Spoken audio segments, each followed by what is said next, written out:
Welcome to the firm.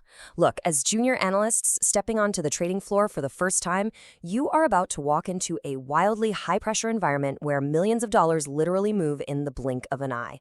Today, I'm going to be acting as your senior mentor. I've specifically designed this explainer to be your absolute playbook for surviving and honestly thriving with total integrity. We'll be using the CFA Standards of Professional Conduct as our foundation. We're going to cover exactly how you balance your duties to this firm with your own ethical responsibilities. Also, you can build a long, completely bulletproof career. So let's just get right into it. I want to kick things off by posing a pretty direct question to you. Does loyalty to your firm mean blind obedience? You know, in the intense world of finance, it's a super common misconception that being a company player means doing whatever the boss says, even if it kind of starts blurring ethical lines. You might be sitting there thinking your primary job is to hit targets by any means necessary, just to prove your dedication. But I am here to tell you that true professional loyalty is something entirely different. All right, let's dive into the true meaning of loyalty by breaking down standard IVA. Acting for the benefit of our employer is absolutely paramount. But, and this is a big but, it has to be done without harming the firm's reputation or misusing its resources. It basically sets the baseline. You work honestly and you fiercely protect confidential information. But the boundary of that loyalty, it's strict. Now, as analysts, you're going to be offered perks. We have to recognize the yes, but reality of this business. Yes, you can absolutely accept small token gifts or modest hospitality. Think a standard client appreciation dinner, right? But unacceptable conduct, that's when a gift actually impairs your objectivity. Secret commissions, under-the-table kickbacks, or just outright bribes are strictly forbidden. The ultimate test here is always asking yourself one simple question. Could this compensation impair my objectivity? If the answer is even a slight yes, you walk away. No questions asked. But what happens when things go truly wrong? Enter the whistleblowing exception. This brilliantly illustrates a core CFA principle. Loyalty never, ever requires you to support illegal activity.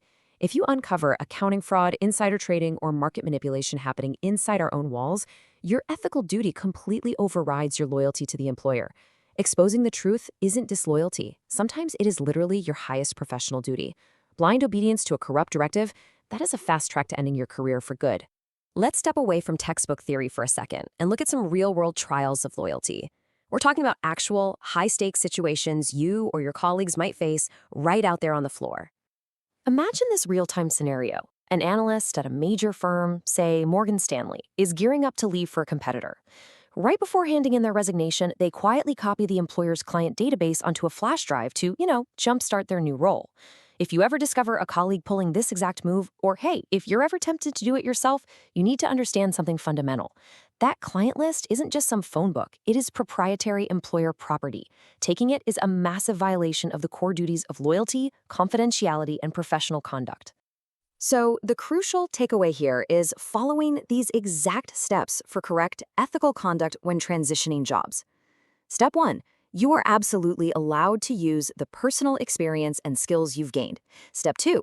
You can definitely maintain the personal relationships you've built organically over time. But step 3 is the absolute hard line. You do not steal proprietary information. Rely on your own brain, rely on your own reputation, but never take the dangerous shortcut of stealing confidential firm records. Now, let's shift gears and talk about the outside compensation trap, which falls under standard IVV. This deals with the incredibly dangerous conflicts of interest that pop up when money comes from outside your employer. Check out this case study. Imagine a Goldman Sachs analyst is covering a publicly listed company. An executive from that very company secretly offers the analyst a super lucrative side payment just in exchange for publishing a highly favorable research report. Really ask yourself how you'd react to a wealthy client or corporate insider secretly promising you an extra bonus. It sounds like easy money, right? But it is a massive, clear threat to your unbiased judgment and your professional objectivity. Before you even entertain the idea of accepting any form of additional compensation, you have to adhere strictly to 2 actions. 1, you must fully disclose the arrangement in writing. And 2, you have got to obtain explicit employer permission before taking a single dime. This isn't just about being polite to your boss. It's about protecting yourself and the firm from completely devastating conflicts of interest. Basically, if you can't tell your boss about the money, you cannot take the money. Simple as that. All right, let's zoom out a bit. We've talked a lot about your personal responsibilities, but let's look at the firm's armor. We're talking about supervisor duties and the compliance systems built to enforce these standards. As junior analysts, you're going to interact with our institutional compliance systems every single day. Restricted trading lists, email surveillance systems, rigorous approval processes, mandatory ethics training. I really want you to understand that these aren't just bureaucratic red tape meant to slow your day down. These systems are the structural armor that supervisors use to prevent insider trading scandals, monitor suspicious activity, and, frankly, keep all of us out of federal prison. Supervisors have an active duty to prevent ethical violations within their teams. To put that into perspective, the biggest players in the industry maintain aggressive internal controls for very, very specific reasons. Firms like BlackRock, they're using these to mitigate the risk of massive client lawsuits. JP Chase relies on compliance to fend off crippling regulatory penalties. Goldman Sachs deploys surveillance to protect against severe reputational damage. The fallout from a single ethical failure by one junior analyst can completely cripple an institution's standing in the global market. That is exactly why the armor is so incredibly thick. Okay, bringing it back down to your daily reality, let's look at a practical framework. You're going to need this for balancing the conflicting pressures you will inevitably face during client interactions. It really boils down to a classic tug of war: your duty to the employer versus your duty to the client. On one hand, you have to protect employer interests, show loyalty, and avoid doing anything that harms the firm. But on the other hand, you have this rigid mandate to protect client interests and maintain your fiduciary duty to the people whose money we manage. So, what happens when what is good for the firm is actually bad for the client? Let's put that framework to the ultimate test. Suppose your immediate supervisor heavily pressures you to exaggerate the expected returns on a new fund and intentionally hide the underlying investment risks from your clients, all just to hit a quarterly sales target. You're being directly ordered by your employer to do something that misleads and potentially harms the client. This is it. This is the exact moment where your professional integrity is forged.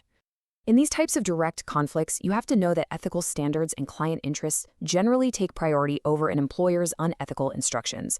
Your response needs to be decisive. First, you refuse the unethical conduct. You absolutely do not lie to the client. Second, you escalate the issue internally to compliance or higher management. You push back. Protecting the client is, in the long run, exactly how you protect the firm's true integrity. As we wrap up this mentorship session and you prepare to finally hit the desks, I want you to burn this foundational truth into your memory. Professional integrity is more important than employer pressure, sales targets, or bonuses. I'm going to leave you with this final provocative thought to carry with you today and throughout your career. Is a fleeting end-of-year bonus ever truly worth sacrificing the professional integrity that will define the rest of your life?